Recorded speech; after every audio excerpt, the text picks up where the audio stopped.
13 अप्रैल 2026 नोएडा के सेक्टर 84 में एक पुलिस मोटरसाइकिल जल रही थी।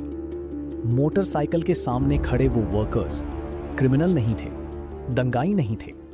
वो नोएडा आए थे बिहार से, पूर्वांचल से, झारखंड से, अपने परिवार को एक बेहतर जिंदगी देने के लिए। लेकिन 12 घंटे काम करने के बाद भी घर नहीं चला पा रहे थे। ओवरटाइम का पैसा नहीं मिलता था, ईपीएफ नहीं, ईएसआई नहीं, रिटर्न कॉन्ट्रैक्ट नहीं। वो बस मोटरसाइकिल नहीं चला रहे थे, बल्कि 10 साल से हो रहे शोषण को उजागर कर रहे थे। और सरकार ने उसे एक लॉ एंड ऑर्डर प्रॉब्लम बोल दिया। ये आग अचानक नहीं लगी। एक दशक पहले 2014 में देश की फैक्ट्रीज में कॉन्ट्रैक्ट वर्कर्स की हिस्सेदारी 35% थी। 2024 तक वो बढ़कर 42% हो गई। मतलब एक के बाद एक फैक्ट्री ने अपने परमानेंट वर्कर्स की जगह ठेकेदार के जरिए लोग बुलाने शुरू कर दिए। और ठेकेदार का मतलब क्या होता है? मतलब लिखित कॉन्ट्रैक्ट नहीं, ईपीएफ नहीं, ईएसआई नहीं, छुट्टी का पैसा नहीं, ओवरटाइम का हिसाब नहीं, कल काम है या नहीं ये भी गारंटी नहीं। इन सब का जिम्मेदार कौन है? आज उत्तर प्रदेश में पीएलएफएस की डेटा के मुताबिक 58% रेगुलर वर्कर्स के पास कोई लिखित जॉब कॉन्ट्रैक्ट नहीं है। 54% वर्कर्स के पास रिटन कॉन्ट्रैक्ट, पेड लीव और सोशल सिक्योरिटी, तीनों चीजें एक साथ नहीं है। और ये कोई एक्सीडेंट नहीं, यही सिस्टम है। गरीब मजदूरों के लिए कोई नियम कानून नहीं है। सरकार ने 2014 में कहा था अच्छे दिन आने वाले हैं। मोदी ने वादा किया था 2 करोड़ फॉर्मल जॉब्स हर साल। सीएमआईए के डेटा के मुताबिक 20 से 24 साल के यंग इंडियंस में अनएम्प्लॉयमेंट 40% से ऊपर है। अच्छे दिन अभी भी आने वाले हैं। वाह मोदी जी वाह। अब एक सीधा सवाल, हरियाणा में भी बीजेपी की सरकार थी, नोएडा यानी यूपी में भी, दोनों स्टेट्स में एक ही पार्टी। लेकिन हरियाणा ने अप्रैल के पहले हफ्ते में खुद से बिना किसी वायलेंस के मिनिमम वेजेस में 35% का इजाफा कर दिया। और यूपी ने वेट किया प्रोटेस्ट होने का, और जब ऐसा हुआ तो टीयर गैस छुड़वाया, मजदूरों को बिना बताए जेल में डाल दिया, फिर उसी रात इंटरिम हाइक अनाउंस की। ये गवर्नेंस नहीं है, ये डैमेज कंट्रोल है। और डैमेज इतना इसलिए हुआ क्योंकि एक दशक से वेजेस फ्रोजन थी। 2006 में consumer price index industrial workers के लिए 216 था, 2025 में वो 425 हो गया।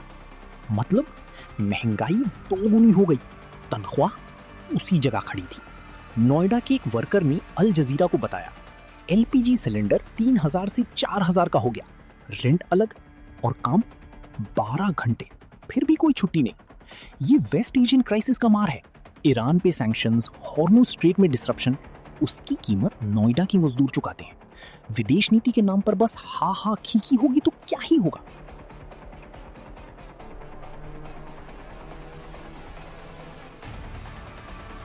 साउथ कोरिया में मिनिमम वेजेस का रिवीजन एक इंडिपेंडेंट ट्राइपार्टाइट काउंसिल करता है हर साल। ब्राजील में भी ये इन्फ्लेशन के साथ ऑटोमेटिक एडजस्ट होती है।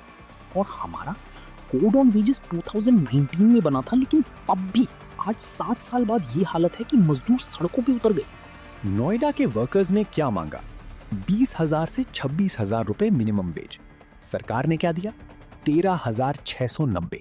सोचिए, 13,690 रुपए, 3,000 किराया, 1,000 बिजली पानी, 4,000 घरेलू गैस, खाना, कपड़ा, क्या बचेगा? कुछ नहीं। और इस 13,000 में भी आधा ठेकेदार खा जाता है। वर्कर्स ने खुद बताया उन्हें डबल शिफ्ट के कागज पे साइन कराया जाता है, पर पैसा सिंगल शिफ्ट का मिलता है। ईपीएफ कटता है, क्रेडिट नहीं होता। ईएसआई कार्ड है, इलाज नहीं मिलता। सीआईटीयू के नेशनल प्रेसिडेंट सुदीप दत्ता ने सीधा कहा, कौन सा वर्कर है जिसके घर पे एलपीजी कनेक्शन है? वो रिटेल मार्केट से गैस खरीदता है, और पिछले महीने में गैस 3,000 से 4,000 हो गई। और ये सब हो रहा है जबकि फैक्ट्रीज एक्ट 1948 कहता है 8 घंटे की शिफ्ट। फिर भी नोएडा की फैक्ट्रीज में 12 घंटे स्टैंडर्ड हो गई। कोई इंस्पेक्शन नहीं, कोई पेनल्टी नहीं, कोई अकाउंटेबिलिटी नहीं। ये सिर्फ मजदूर का दर्द नहीं है, ये गवर्नेंस फेलियर है, सिस्टेमिक फेलियर है। नोएडा एशिया के सबसे बड़े प्लैन्ड इंडस्ट्रियल टाउनशिप्स में से एक है। हजारों यूनिट्स, लाखों वर्कर्स, और उनके पीछे बिहार, झारखंड, पूर्वांचल के गांव जिनके घर में पैसा जाता है, हर महीने पूरा परिवार उसी पर टिका है। अप्रैल 14 को फैक्ट्रीज के वर्कर्स के साथ साथ क्लियो काउंटी जैसे हाई राइज बिल्डिंग्स के डोमेस्टिक वर्कर्स भी सड़क पे आ गए। ये प्रोटेस्ट फैक्ट्री में नहीं रुका, तो सरकार ने आखिर किया क्या? एक वेज बोर्ड अनाउंस किया बिना किसी बाइंडिंग टाइमलाइन के। डायरेक्ट बैंक ट्रांसफर का प्लान बना, इंप्लीमेंट नहीं हुआ अभी। और ये सब इसलिए क्योंकि यूपी चुनाव आ रहा है, वर्कर्स का वोट चाहिए। इकोनॉमिस्ट जीन ड्रेज काफी टाइम से कह रहे हैं इंडिया का ग्रोथ मॉडल अपने गरीबों को बाईपास करता है, और ये कोई कोइंसिडेंस नहीं, अब हकीकत दिख रही है। केरला में यूनियन डेंसिटी ज्यादा है, लेबर लॉ इन्फोर्समेंट बेहतर है, इनफॉर्मेलिटी कम है। और क्या केरला में इंडस्ट्रीज भाग गई? नहीं, ये वो स्टेट है जो कंसिस्टेंटली एचटीआई रैंकिंग्स में सबसे ऊपर होता है।